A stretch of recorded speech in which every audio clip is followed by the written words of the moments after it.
예, 시청자 여러분 안녕하십니까. 고영신 박사님의 고온직설 코너입니다. 예, 고 박사님 안녕하세요. 네, 안녕하세요. 자, 이제 오늘 목요일인데 어제 이제 수요일 아니죠, 목요일이네요. 오늘 새벽에 12시 한 반쯤 당 정경심이가 구속됐습니다. 자, 그런데 보니까 이 좌파 진영에서는 구속이 안 될 거다. 이렇게 생각이 어제 지배적이었고요. 그랬겠죠. 예, 또 보수 진영에도 보니까 뭐 저희들은 집회를 했습니다만은 뭐 집회하는데도 거의 없었고요. 만약에 뭐 구속된다고 확신이 있었다면 뭐 여기저기서 집회들을 많이 했을 건데 뭐 그런 걸 또 별로 하지도 않았습니다. 그래서 전체적으로 봤을 때는 정경심이가 그래도 분위기로 볼 때 기각되지 않겠느냐 이렇게 봤는데 그 뭐 당연히 법대로 하면 구속이겠지만 뭐 지금 그렇죠, 법대로 뭐. 되는 세상이 아니니까요. 저 상당히 의연한 평가가 많습니다. 어떻게 생각하십니까? 뭐 그동안 청와대라든가 여권 내서 뭐 검찰에 대해서 아주 전방위적인 그런 압박을 가했기 때문에 그러한 영향이 법원에도 미치지 않을 수 없지 않겠느냐. 특히 지금 현재 법원은 김명수 대법원장 체제에서 뭐 친여적인 또 친문적인 성향을 강하게 나타냈고 거기에 핵심 인사들이 무슨 국제법 뭐 연구회라든가 뭐 그런 쪽의 사람들이 핵심 라인을 차지하고 있기 때문에 아무래도 분위기상으로는 기각될 확률이 많겠다는 생각들을 한 것 같아요. 역시 살아있는 권력인데 만약에 정경심이가 구속되면은 그에 따라서 조국도 무사치 못하리라는 건 뻔한 그런 상황 아니겠습니까? 그렇죠. 그럴 경우 문재인 대통령의 어떤 정치 리더십뿐만 아니라 여권 전체가 입을 타격을 감안해서 이런저런 소위 사법농단이랄까? 사법거래를 물밑에서 조용히 해갖고 조율을 하지 않았겠냐는 게 상당수 사람들의 그냥 관측 내지는 치측이라고 봐야겠죠. 예, 그렇습니다. 그러나 지난번에 명재권 판사인가요? 조국 동생을 기각했을 때 그때 국민들의 반응이 아주 거셌지 않습니까? 이건 말이 안 되는 소리 아니냐. 그래서 법원도 물론 뭐 법과 양심에 따라서 어떤 판결 또는 구속 여부를 판단을 하겠지만 여론이라는 것은 생각하지 않을 수 없는 것 같고 그런 차원에서 이번에 만약에 정경심 씨의 여러 가지 그동안의 비리 범죄 혐의가 너무 명백했고 삼척동자도 이건 구속되는 것이 당연하다고 법을 아무것도 모르는 사람도 그런 사람이 안 되면 누가 되느냐. 그럴 정도 아니겠습니까? 그렇죠. 그렇기 때문에 그런 여론을 첫째는 감안했을 것이고 권력의 입장에서도 물론 정치적 타격을 받겠지만 만약에 이번에 정경심 씨를 구속하지 않았을 경우 아마 국민의 분노가 지난번에는 광화문을 메웠는데 이번엔 전 서울 시내를 메우지 않겠나. 막 전국에서 달려와 가지고 제가 볼 때는 독도에 있는 사람도 쫓아올 것 같아요. 그 뭐 누구 한 사람인가 이름 걸어놨는데 그러한 위험성. 진짜 분노가 청와대 담을 넘어서 넘는 정도가 아니라 아예 담을 무너뜨릴 그런 개연성 가능성도 있다고 생각했을 거고 지금 뭐 자세한 뭐 사법부 특히 이런 법원 쪽의 기류를 제가 알 수는 없습니다만은 법원도 요새 좀 찜찜한 게 많이 있을 겁니다. 그 중에 하나가 공수처예요. 결국은 그 공수처법 법원은 판검사 잡는 법이에요. 실질적으로 보면은. 그러면 판사들도 이거 거기 박수 쳐주고 있다가 검찰도 무너져. 그 다음에 남는 데가 어디 있겠어요. 자기들한테 바로 또 이제 지금 사법개혁 얘기도 나오잖아요. 검찰개혁. 지난번에 양정철이가 아주 노골적으로 얘기했잖아요. 사법개혁해야 한다. 또 문재인 대통령 언론개혁까지 지금 이야기하고 있기 때문에 이번 검찰개혁 하면은 또 언론개혁은 뭐 자율이라고 하지만 또 여러 가지 지금 그렇지 않아도 지금도 뭐 방송 분야나 이런 데는 방통위원장 바뀌면서 뭐 엄청난 압박이 가해지고 있지 않습니까? 그렇다고 한다면은 판사들 입장에서는 이때 판사들의 어떤 명예랄까 자존심 또 자기 일은 자기가 지켜야 한다는 자기의 입장을 남이 지켜줄 수 없다. 그런 인식들도 있었을 것 같아요. 그건 뭐 누가 말하지 않더라도 판사들 내에 상당한 공감대가 있었지 않겠나. 그런 저런 것들을 감안해 가지고 결과적으로 이번에 뭐 송경호 판사인가요? 그분이 뭐 그렇게 치우치지 않는 합리적인 진짜 그 사안을 보고 범죄의 상당성이라든가 특히 제가 볼 때는 제일 크게 본 것은 증거 인멸 가능성. 그게 제일 중요한 거 아니겠습니까? 그렇죠. 구속 여부의 판단은. 구속했다 해서 그게 바로 범죄가 되는 것도 아니고 또 무슨 유죄가 되는 것도 아니고 무죄가 되는 것도 아니기 때문에 가장 중요한 것은 도주 우려인데 그것은 없는 것이지만 증거 인멸 우려라는 것은 너무 많았잖아요. 노트북 같은 것은 아직도 안 내고 있잖아요. 어디다 감춰버렸는지 모르지만 그런 것들이 합리적으로 판단한 것이라고 봅니다. 자, 근데 아까 말씀하셨다시피 이제 공수처의 판사 대상이 되는 부분에 현 정권에서 사실상 임명한 대법원 행정처장이 며칠 전에 이제 국회 국감에 나와가지고 의견을 밝혔는데 그럼 판사의 판결에 대해서도 앞으로 전부 그냥 공수처에 진정이 들어가서 수사 대상이 될 수도 있다. 이런 우려를 했지 않습니까? 그렇죠. 재판의 독립성을 심대하게 해칠 가능성이 있고 훼손할 가능성이 있고 이것은 자칫하면은 헌법의 위반 여부까지도 위헌 가능성까지도 거기까지 뭐 이 얘기는 안 했지만 은유적으로 이 얘기를 했죠. 재판의 독립성을 해칠 가능성이 있는 것이고 예를 들면은 판결에 대해서 이것은 뭐 좀 판결을 늦게 자꾸 내면은 직무유기라고 할 수 있고 또 자기의 마음에 안 들게 되면은 판사가 뭘 얻어먹은 거 아니냐 해갖고 고소 고발을 공수처에다 하면은 판사가 아무래도 심리적 위축을 받을 수밖에 없지 않겠습니까?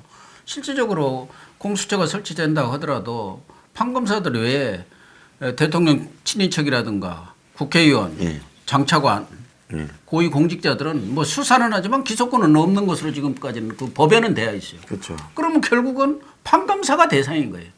그러니까 이 정권이 야당이라든가 뭐 이쪽 한국당에서 주장하는 것처럼 공수처법, 선거법을 통해서 장기 집권 업무를 꾸민다고 한다면은 지금 손아귀에 안 들어온 것은 사실은 판검사뿐이에요. 검사도 많이 들어갔지만 그래도 사법부는 아직은 자기 손아귀에 들어오지 않지 않습니까? 그래서 누가 얘기했잖아요. 독재 정권, 신독재 정권의 그런 특징들이 언론을 장악하고 사법권을 무력화시키고 뭐 이런 몇 가지 조건들 4가지가 있었지 않습니까? 그런 일들이 지금 착착착 벌어진다고 생각하는 것이 많은 사람들이 그런 위협감을 느끼고 있는 것이고 이번에 3일이라든가 9일날 이런 그 광화문에 나온 많은 사람들이 우리가 뭐 공과에 대해서 여러 논란이 있지만 어쨌든 해방 이후 시장경제와 자유민주주의를 바탕으로 해서 공화제를 확립해 왔는데 그 근간이 흔들리고 무너지는 거 아니냐, 붕괴되는 것 아니냐. 우리 자유 자체가 경우에 따라서는 앞으로 이 좌파 정권이 계속될 경우 제한될 수 있다는 그런 우려 의식들이 유혹감들, 불안감들이 몰려온 거예요. 무슨 한국당 도우려고 온 것도 물론 조국의 그런 위선이라든가 탐욕이라든가 불의 또 여러 가지 범죄 행위들에 대한 분노도 있었지만 그런 유혹감들은 웬만한 상식적인 생각을 가진 사람들은 다 느끼고 있는 거예요. 야, 이러다가 어디 가서 말도 이제 제대로 못 하겠네. 그런 생각들을 우리도 전에 방송에도 몇 번 했지 않습니까? 유튜브에서 처음 얘기하면 어떻게 알았는지 그냥 이 콘텐츠 올리자마자 노란 딱지 붙여갖고 광고 제한 이렇게 하는 것처럼 모든 것이 진짜 조지 오웰 감시사회가 될 수밖에 없다는 그런 것들이 이번에 많은 사람들이 광장으로 몰려 나온 거죠. 그래서 이제 그 누가 동원해서 나온 거 아닙니까? 현 정권에 비교적 가깝다라고 이렇게 뭐 인맥적으로 장악되어진 것으로 보이는 사법부도 지금 그런 우려들이 또 나름 반영됐을 수도 있다 이래 봐야 되는데요. 근데 이제 만약에 어제 기각이 됐으면 오늘 아침에 언론들의 논조가 네이버나 다음에 어떻게 덮었을까 이렇게 보면 이제 검찰 이 조씨 일가족 수사 동력 상실 또 예? 사실상 뭐 이제 수사 더 진행할 수 없을 듯 뭐 석열 총장 거치 뭐 어떻게 되나 뭐 이런 것들이 쫙 나오지 않았겠습니까? 뭐 그런 정도를 넘어서 제일 핵심적인 것은 윤석열 밀어내기로 나갈 겁니다. 그럴까요? 결과적으로 몇 달을 우리가 뒤집어. 과잉 수사하고 별건 수사하고 인권 말하자면 보호하지 않는 그런 수사를 했는데 아무것도 나온 것 없다. 예를 들면 사실은 아까도 잠깐 얘기했습니다마는 법원에서 영장이 뭐 발부가 되든 기각이 되든 그 자체가 범죄의 직접적인 것하고 같이 같은 건 아니거든요. 기각이 돼도 뭐 나중에 유죄 판결을 받을 수가 있는 거고 구속이 되더라도 또 무죄 판결을 받을 수 있는데 우리 국민들의 일반적인 법감정이라든가 지금까지의 관행은 구속이 되어야 말하자면 범죄 혐의가 완전히 소명이 되고 저 사람은 유죄구나 이런 인식들이 꽉 박혀 있잖아요. 그렇기 때문에 이번에 만약 그 영장이 기각이 됐더라면은 윤석열은 살아남기 어렵죠. 저는 뭐 지금도 1라운드에서 이겼지만 여권의 핵심부라든가 권력들은 저 윤석열을 더 이상 두고 볼 수 없다. 두고 봐서는 안 되겠다. 윤석열 리스크란 말도 진작 나왔지만 이번에 보니까 이제 어차피 11월 9일인가요? 10일부터 임기 반환점이 돌아서 이번 사건으로 해서 내임덕으로 들어갈 수밖에 없는데 그렇게 될 경우 그동안 뭐 황 수장이 뭐 지속적으로 여권 실세들의 그런 뭐 뭐랄까 권력형 비리 의혹을 제기를 했었는데 이번 뭐 펀드뿐만 아니라 신라젠인가요? 뭐 이런 여러 가지 뭐 태양광 이런 부분에 대해서도 윤석열 검찰은 아마 정보들을 다 쥐고 있고 축적해 놨을 겁니다. 정보를. 그렇죠. 그런 것들을 꺼내서 자기들한테 칼날을 들이댈 수 있다고 생각하기 때문에 제가 볼 때는 이번에 기각이 되든 안 되든 아마 여권 핵심부에서는 윤석열을 어떻게 큰 무리 없이 무슨 명분으로 제거 작업을 벌이느냐가 어떻게 핵심일 텐데 만약에 거기서 기각까지 되었다 한다면은 아마 유시민은 뭐 아주 그냥 난리 법석을 부릴 겁니다. 그렇지 않아도 무슨 윤석열이가 부하에 속고 있다 무슨 조폭 같은 집단이다 하면서 엊그제까지도 아무런 수사 결과도 못 내놓은 거 보니까 거리가 없어서 수사 내용이 없으니까 질질 시간 끌고 있는 것이다. 뭐 이렇게까지 비하하고 폄훼했지 않습니까? 더군다나 더불어민주당이 가만히 있겠습니까? 이해찬 대표 윤석열의 그런 행위에 대해서 뭘 하겠습니까? 또 이낙연 총리도 마찬가지고 뭐 정치를 하래 덤벼든다. 뭐 국기를 흔드는 일이다. 뭐 여러 가지 했는데 아마 윤석열 검찰이 견디지 못했을 거고 결국은 뭐 언론에서도 그럴 거고 동력 완전 상실 검찰 수사 그러면서 할 수 없이 흐지부지 될 용두사미로 끝날 가능성이 많았는데 이번에 정경심을 구속시킴으로써 어쨌든 윤석열의 칼이 방패를 완전히 뚫었어요. 1라운드는. 그렇기 때문에 앞으로 수사의 동력은 뭐 붙은 것은 말할 것도 없고 조국 수사를 하는 데 있어서도 거칠 것이 없어진 것 아니겠느냐. 그렇게 봐야겠죠. 그리고 어떻게 본다면 이제 다음에 이제 조국 수사가 남아 있고 그런데 사실은 검찰 입장에서 봤을 때는 본질적인 이 겨냥 타깃이 조국이지 뭐 조국 가족은 아니지 않겠습니까? 그렇죠. 뭐 조국을 수사하다가 이제 정경심식으로 옮겨 붙은 거죠. 그런데 이제 뭐 정경심의 수사 항목 중에 4가지가 겹친다 하지만 제가 봐서는 정경심에 언급되는 문제를 가지고 검찰이 조국을 뭐 정치적 지명타라든지 또 검찰의 정당성을 입증을 하기는 쉽지가 않을 수 있어요. 왜냐하면 뭐 증거 인멸에 연관됐다라든지 또 뭐 코링코에 투자나 알고 있었다라든지 이런 게 사전에 전부 인지하고 있었다든가. 전부 간접적인 이야기들이거든요. 또 무슨 뭐 허위 문서 허위 문서를 만드는 만들었다는 그러나 뭐 저건 가능할 거예요. 저 인턴 증명서 허위 조작해서 예. 그 아들, 딸 또 무슨 당국대 장영표 교수 뭐 아들 그런 부분들은 아무래도 뭐 허위 공문서라든가 사문서 작성 혐의가 될 텐데 그걸 가지고 검찰이- 조국을 엮어 넣기에는 좀 약하죠. 불법은 불법이지만 좀 약하거든요. 예. 그래서 또 다툼의 여지가 있을 예, 수가 있고. 그럼요. 나 그런 적 없다. 뭐 잡아떼고 또 잡아떼면 될 수가 있는 뭐 거기 정권 때문에. 입장에서는 차라리 정경심을 집어넣어주고 조국은 어떤 형태로든지 안 들어가게 하는 게 또 유리한 카드일 수도 있지 않겠습니까? 예. 두 개 다 방어하기는 어렵다면요. 그렇게 본다면 이제 조국에 대해서는 검찰의 칼날이 민정수석으로서 권한을 이용해가 이제 이번에 이 그 코링코 그룹 안에 등장하는 회사들 WFM 그 버스 회사에 한 230억이 넘는 지원금을 주겠다. 또 뭐 가로등 회사 웨일스 CNT에 광급 공사를 170건인가 해서 만 40억을 받겠다. 이제 이런 것들을 조국의 직권 남용이나 또 삼자 뇌물적인 어떤 압력 이런 것들을 이제 입증을 하는 것이 제가 볼 때는 검찰이 완성을 하는 부분이다. 이거 아니겠습니까? 당연하죠. 조국 펀드, 예. 조국 패밀리 펀드에서 검찰이 확실한 조국의 뇌물죄를 입증해야죠. 입증을 그러면은 꼼짝을 이건 못해요. 상황이 끝나버리는 거예요. 이미 거기서. 그 부분에 관해서는 또 원군이 있었지 않습니까? 예. 그 자산, 참여연대 김경률 경률 씨도 씨. 있었고 투기자산 감시센터. 투기자산 뭐 감시센터. 거기서도 이미 115억의 뇌물을 받았다. 아니 WFM이 코링크 PA한테 53억인가 얼마를 주었잖아요. 그것보다 거기서 훨씬 많은 이득을 받았으니까 줬지. 예. 이제 갖다 바친 거죠. 예, 예. 야, 너 혼자만 이렇게 우리 이용해 갖고 우리 돈 벌어. 백을 이용해서 엄청나게 돈 벌었는데 가만히 있으면 찍힐 것 아니에요. 그냥 두겠어요. 죽여버리지.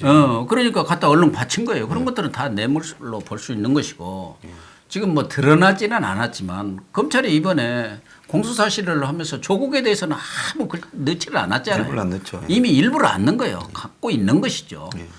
그러나 미공개 정보 이용이라든가 이런 것들이 흘려나온 거 말하자면 조국이 민정수석의 자리에 있으면서 여러 가지 정보들을 흘려줄 수도 있고 그게 직간접적인 그런 투자라든가 그런 그 코링크 B라든가 여러 가지 그런 관계 회사들의 운영에 직간접적인 영향을 미칠 수도 있는 것이고 그걸 정경심 씨를 통해서 그런 영향이 미칠 수도 있는 거 여러 가지 그런 증거들이 아마 검찰이 충분히 찾아낼 수 있지 않게 사실은 윤석열 검찰이 대통령한테 이제 조국 안 된다 했을 때는 나름대로 그런 부분에 대한 무슨 그 잔챙이 범죄 행위가 아니고 비리 그런 거 양심의 도덕적인 문제로 치부될 수 있지 않은 사실을 확실히 감이 있었고 나름대로 확신이 있었기 때문에 윤석열이가 그렇습니다. 조국 안 된다고 그랬지 아니 무슨 그 인턴 찍면서 그런 것 가지고 장관 된다 안 된다 얘기할 수 있겠습니까? 저라도 그렇게는 못하죠. 그렇게는 못하죠.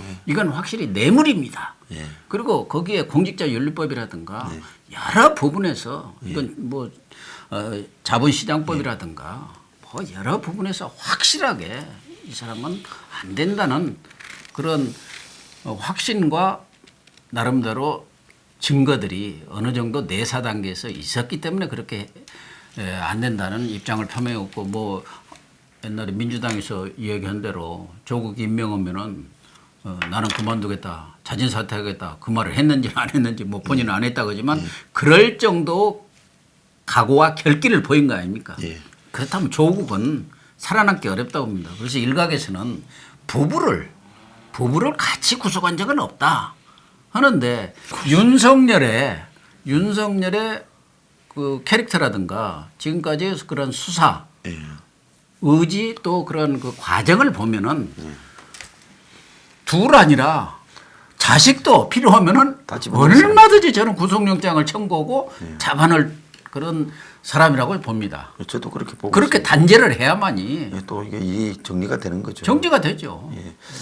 자 그렇게 본다면 검찰이 중간에 윤규건을 구속시키고 그렇게 버닝썬에서 보호를 했는데 구속이 돼버렸지 않습니까?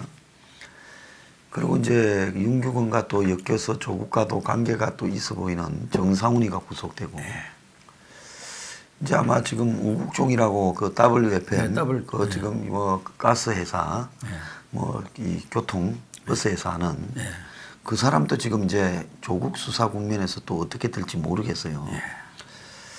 그런데 이렇게 되면 결국은 이 윤규건 수사가 우리들 병원의 무마 또 버닝썬 사건의 무마 이렇게 연결이 될 수 있지 않겠습니까? 그런데 또 오늘 보면 윤지호를 무슨 뭐 여성가족부 차관이 뭐 보호를 했대요. 산하기관에 돈을 대라 하고 또 지 돈을 기부금으로 해서 보호했다. 결국 작은 이야기지만은 윤지호를 정권이 버닝썬을 덮으려고 장자영 김학의를 갖다가 확산시키고 그 속에서 윤지호라는 저 삼류 군을 데려와 갖고 하다가 여자가 워낙 돈을 밝히고 감당이 안 되니까 이제 이렇게 손을 뺀 거 아니겠습니까? 이렇게 본다면 이 조국 사건에 지금 조국 수사로 들어가게 되면 이것이 청와대의 민정수석실 조국의 민정수석실 2년 2개월에서 어떤 사람들은 뭐 돈이나 금품을 이해를 받고 봐주고 또 어떤 사람들은 정치적 이해 때문에 집어넣고 또 우리들 병원같이 문 대통령까지 직결될 수 있는 저런 접근에 대해는 또 수사를 덮어주고 이제 이런 일들이 터져 나오지 않을까 이제 조국 수사 과정에서요. 저는 그렇게 되면 이 일이 지금은 이제 무슨 가족 비리 수사지만은 이제 권력형 비리와 또 뭐 박근혜 정부에서 가장 자기들이 문제 삼아서 집어넣은 게 뭐 김기춘이나 이런 사람들 다 뭐 권력에 대해서 부당하게 행사했다는 거 아닙니까? 그러면 검찰이 만약에 조국 민정수석실에서 완전히 뭐 최고 VIP의 권력 비리 또 의혹 등에 들어서 덮고 그냥 뭐 경찰이 그걸 다 이렇게 숨겨주는데 일조하고 경찰은 그런 거 잘하죠. 네, 그러면 이제 그렇게 봤을 때 검찰이 경찰을 떡으로 만들게 되면 지금 검찰 개혁에 대한 명분 자체가 상당히 사라지는 거거든요. 그렇죠. 전에도 뭐 여러 차례 제가 언급을 했었는데 조국 펀드 그 자체는 조국 일가의 조국의 여러 가지 범죄 행위라고 저는 그게 핵심이라고 봅니다. 거기에 큰 권력 실세들이 뭐 엄청나게 투자는 할 만큼의 큰 규모는 아닌 것 같아요. 예, 그럼요. 예. 예. 그런데 사실은 공을 들였는데 공 들인 만큼 아니 민정수석이고 권력 인자가 공을 그리들이고 지 돈까지 태웠다가 받아갔지만 그 정도 했다면 그건 실패한 거죠. 치사한 거고 지금까지 권력이 총동원해서 윤석열 검찰의 그 조국 수사를 어떻게 보면 방해하고 막으려고 했죠. 또 하나는 조국을 끝까지 누가 보더라도 그건 아니지 하는데도 불구하고 지키려는 건 뭐겠습니까? 그 검찰의 칼날이 권력의 핵심 부로까지 소위 권력의 실세들의 영역까지 침범해 오는 거 거기에 대해서 어쨌든 차단을 해야겠다. 조국을 장관으로 보내가지고 네가 가서 막어. 너도 같은 운명이야. 그래야 네가 대통령 후보가 되고 대통령이 차기 대통령이 될 수 있어.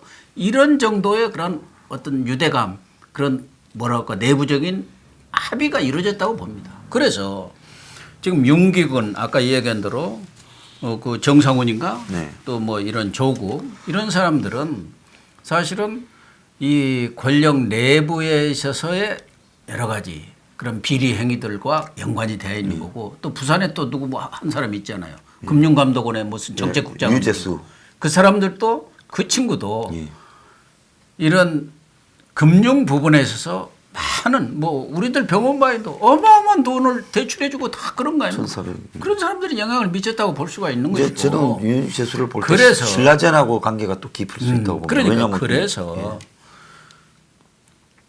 권력 입장에서는 어떻게든지 그걸 막으려고 했고 그래서 조국을 무리해서 보냈는데 그건 무너진 거 아니에요. 무너졌죠. 그럼 1차적으로 할 수 있는 것은 윤석열을 어떻게든 드러내는 거예요.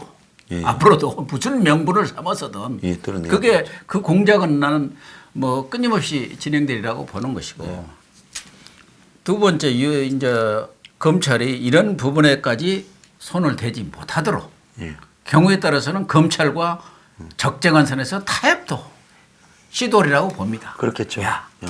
공수처 힘 팍 빼버리든가 뭐 한다든가 검경 수사권 조정 이런 부분에서 검찰의 기존의 그런 어떤 힘 빼기 무력화 이건 하지 않겠다.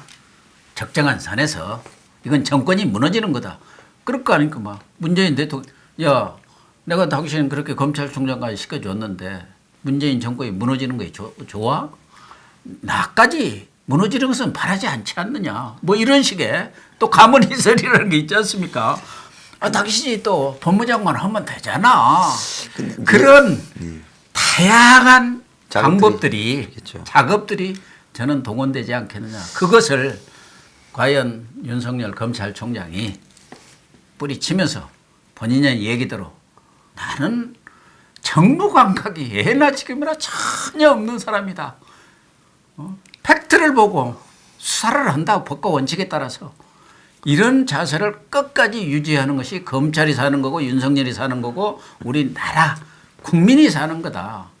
그런 생각을 저는 갖고 있죠. 예, 그렇게 지켜주기를 바라는 거고. 예, 아주 저도 똑같은 마음을 이렇게 말씀을 해주셨는데 여기서 이제 하나 그렇게 되는 것이 뭐 자기들끼리 딜하는 것이 국민을 위해서는 바람직하지 않지만 권력은 흔히 그렇게 해왔는데. 그렇죠. 근데 이번에 이제 그렇게 되기가 조금 어려운 부분이 예. 문재인과 윤석열 두 사람이 굉장히 독특하다는 거죠. 너무나 똑똑하죠. 예, 문재인이 노무현만큼의 융통성이 있더라도 이게 적당한 선에서 스톱할 수가 있었을 건데 이게 권력의 관성이라는 것이 내가 대통령인데 저게 나한테 도전해.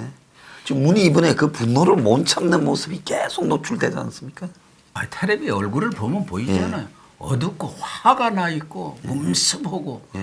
문재인 대통령 과거 무슨 야당 대표 시절이라든가 대선 후보 시절 보면은 상당히 순진해 보이고 저런 사람이 무슨 거짓말을 안 하겠지. 다들 그렇게 생각했는데 지금 보세요. 뭔가 쫓기는 듯한 굉장히, 그런 분위기고 뭔가 화가 나 있고 뭔가 내가 굉장히 불편해. 외톨이가 된 거 아니냐. 예. 사실 또 외톨이가 되고 있어요. 자기가 권력 내에서는 모르지만 트럼프한테도 트럼프가 뒷담화 계속 하고 있잖아요. 아베한테. 예. 저거 웃기는 사람이다. 아무도 안 믿는다. 아베는 아예 뭐 상대도 안 하고 있고 김정은은 또 어떻습니까? 완전 패싱하고 있잖아요. 아주 삶은 소도가리라고 지금 욕하고 있는 것이고 시진핑은 갔더니 혼밥 먹으라고 그래 사과 같아. 완전히 패싱 나오면은 내가 생각해도 가만히 생각하면 아주 기분이 나쁠 거예요. 아프겠죠. 거기다가 지금 과거처럼 국정원이든가 그 5대 권력기관들 이쪽도 이제는 말을 좀 안 듣는 그런 분위기인 것 같고 거기에 이제 딱 윤석열이라는 사람이 정말 검찰들은 또 상명하복이 확실하지 않습니까? 자가 뭐 검찰로서 결기가 있고 수사에 뭐 달인이라고 하지만 그래도 대통령한테 어디 감히 그 권위라든가 대통령의 문제까지 이렇게 치고 들어오겠느냐 그런 생각은 했을 거예요.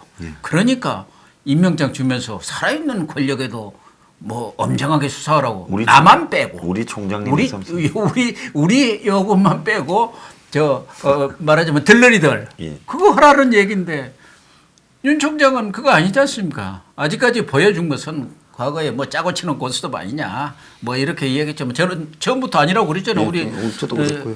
황 소장도 그렇게 이야기했고 그 사람이 살아온 그런 그 내력을 보면 내력 속에서 드러나는 것 아니겠습니까? 그야 뭐 한두 번 봐서는 모르지만 쭉 그동안 수사를 한 것들 또 여기저기서 발언한 내용들 또 글 쓴 내용들 이런 것들을 보면 저 사람이 어떤 생각을 갖고 무게가 어느 정도 되는지 근종이 얼마나 되는지 딱 알잖아요.